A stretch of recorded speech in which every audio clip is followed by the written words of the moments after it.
This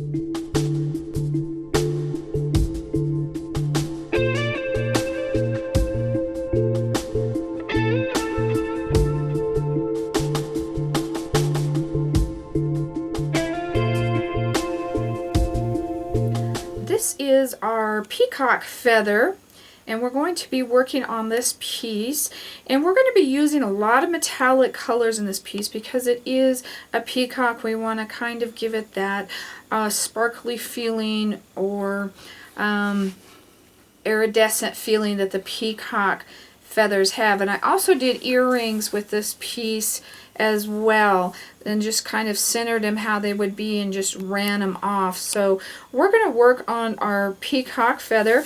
I'm going to be using a rake brush in this one, and this is kind of the ones that aren't too expensive. You don't want the fancy ones that cost a lot of money. If you have an old one that you would keep with just wax, otherwise don't use any of your good ones, but you want to make sure it's just one that is for wax, and we will also have those available on the Miriam Joy website.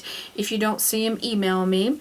And we're going to, some of the colors that we're going to be using, we're going to be using the Cyber Grape, we're going to be using the Metallic Seaweed, and the Illuminating Emerald. The emerald is going to be our background, as well as a turquoise color in the center, and you can either do that with robin's egg or your blue-green with a little bit of white. That kind of gives it a base color that is not iridescent and brightens it up. So we're going to start with that first, but what we're going to do is we're going to warm up our piece. So we're going to take it over, and you want to make sure that your piece is as flat as you can get it, and we're going to warm this up. I'm going to start on the outside. It takes longer to warm the outside than the inside, and then finish up with the inside. And I'm going to be using my number 2 wax design tool. I'm going to be using the large end, and I've warmed it up. Always make sure that you warm that tool up first. And I'm going to start like my feathers coming down this way, and I'm kind of almost do like a heart shape, and you want to kind of leave that nice and thick. And then we're going to come around it with our purple color, and I've got to figure out which color, because they're all silver on top right now, which one is my purple one.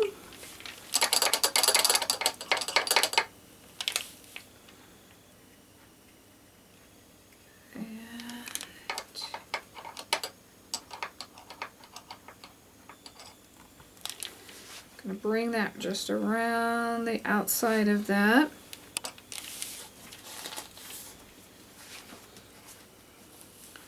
Alright, now we're going to fill the rest of it in. We're going to use our stipple brush to do that. And that is on that emerald green.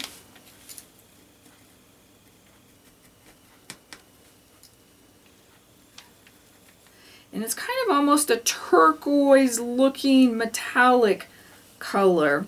And we're just going to kind of fill in. And I didn't have my brush warming up, that's why it's kind of sticking out everywhere. If you have it in your color warming up, it's going to be a lot smoother. And we're just going to apply that to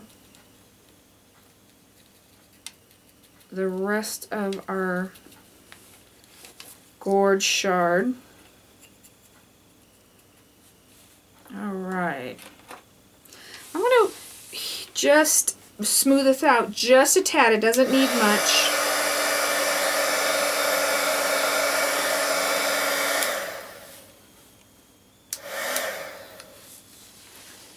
And we'll let that cool for a second there.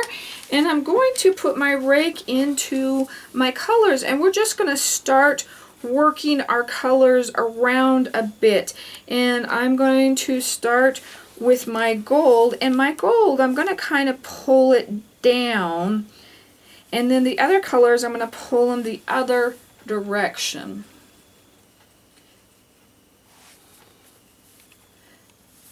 Now I just kind of put my gold into my my wax. We walk it out just a little bit, and I'm doing it nice and light, and you can see how those are just starting to go on there. You don't want a whole lot of wax on your brush. And I had too much on that one. That's okay though. You can even bring it down that middle just a tad so you feel like you're getting that whole feather feeling. Okay, now by cleaning this, I just melt the wax out on the second level of the well the best that I can, and then I start working into the color, and I'll wipe it out again, and I'll kind of do a little bit of that so you can see what I mean, because I want to go into my purple here. So now we're getting into the purple color. So now I want a little bit of that, and we're going to start pulling this the other direction now.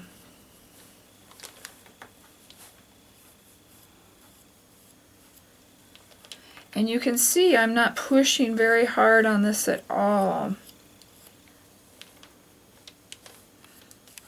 And since this is purple, I think I'm going to take a little bit of it and pull it through the centerpiece just a tad, not much, just to give it that feather feeling really good right there.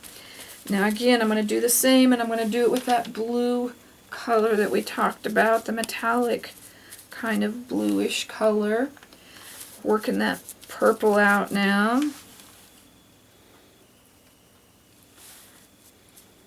And we're going to just work in a little bit of blue. And what I've done in the past is, like, I'll just do the blue a certain area or the purple a certain area or something like that, so it's not all in one spot, and just play with it. Don't feel that you have to do, you know, here and there and everywhere. So I think that is pretty good. I don't think I want to do too much more. What we're going to come back and do is just lightly melt it just a tad. If you like it this way, don't melt it, just leave it.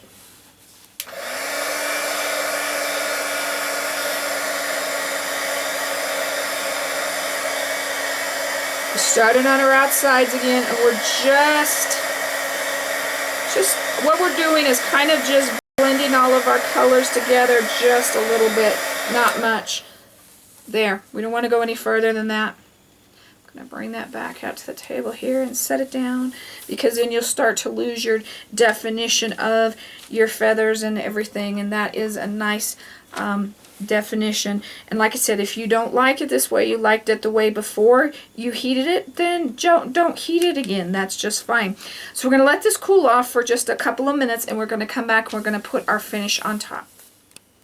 Alright, now that our peacock piece has cooled, and it's cool to the touch, we are going to remove all of the wax from the sides. And you want to work with a thicker piece than this. Just been doing so many of these, I'm running low on my personal stock. And just remove all the wax from the sides. You also could use a little bit of sanding if you wanted to, sanding paper. But also, it's real important, we're not going to seal this, so you want to make sure that you've removed all of the wax. So if anything happened to melt because of that, you're okay. We don't want to have to worry about that. Now we're also going to come in, and we're going to come around just the edge of it. And we're going to take the very edge off so that our finish gets nice and sealed and has that place to make a good seal on. Because this is wax, and it's real important that we get this nice and sealed. Now you can see this is stained, and that's okay. Stain is different than the wax itself. But if you're a little bit worried about it, like I said, just sand that right off. And then we're going to come in, and we're going to apply our finish, and we're going to use the Mod Podge Dimensional Magic. And this is real important. Make sure it is the Dimensional Magic. It's just not regular Mod Podge. This is the item that they use to put over the top of jewelry, glass pieces, or different things like that. So it's a real hard cover, and I've been putting mine in the sun, and we just checked the temperature, and it's 130 degrees out there. I don't recommend just laying it directly in the sun, but it is necklace. It's going to get worn in the sun. We just want to make sure. And also test your piece. I always tell you to test your piece. Even if it's something I've tested, you should always be sure that you've done the same, that you've tested it as well. Now, this is made to go on really, really thick, and we're going to start by putting it close to the outside edge, not the outside itself, because unfortunately it still runs off the edge, and we don't want a whole bunch on the edge. We want to try and keep that as clean as we can. And then when we get to the middle, we're going to do a real thick coat. And when I use my brush, I'm just kind of moving the dimensional magic around. I'm not really brushing it on. If you can see brush strokes, you're doing it too thin. It's better to keep it thick than it is to have it thin. So we just want to make sure that we put a nice thick coat on. So let's start with that first row, and we're going to come in, and once in a while it'll get plugged up and you may need to put a pin in it, and that's okay. So we're going to use this with our brush, and we're going to come over that edge. You're not doing the whole side, but you're just getting that edge so that you put a nice seal over that wax. So if that wax gets warm, it's just going to stay there. It doesn't have anywhere to go. Okay, now we've kind of done that part, so we're going to come back and we're going to put our middle part in. So again, we're just going to take this and we're just going to move it around. Now you will see, you don't want any drips on the side. You will see that it kind of has ridges, and then it will kind of smooth itself out. That's how you know that you've got it thick enough. If it's too thin, you'll see your brush strokes, and you don't want that. It's real important to make sure that it's thick. Now we're going to put, because we can't put a whole bunch on and leave it like they normally do with this, we're going to put at least 3 to 5 coats of this on to make sure that we have it nice and thick and that we've caught everything. If we didn't catch it in one layer, we'll catch it in the next layer. So it's real important to put the different layers on it. Let it dry really well in between, and then when it's the last coat, let it dry at least 3 hours is what they recommend, so that you don't have any fingerprints or anything on it when we're working on it to put our necklace piece on. So come on back, and we're going, after this is dried, and we're going to finish up our necklace.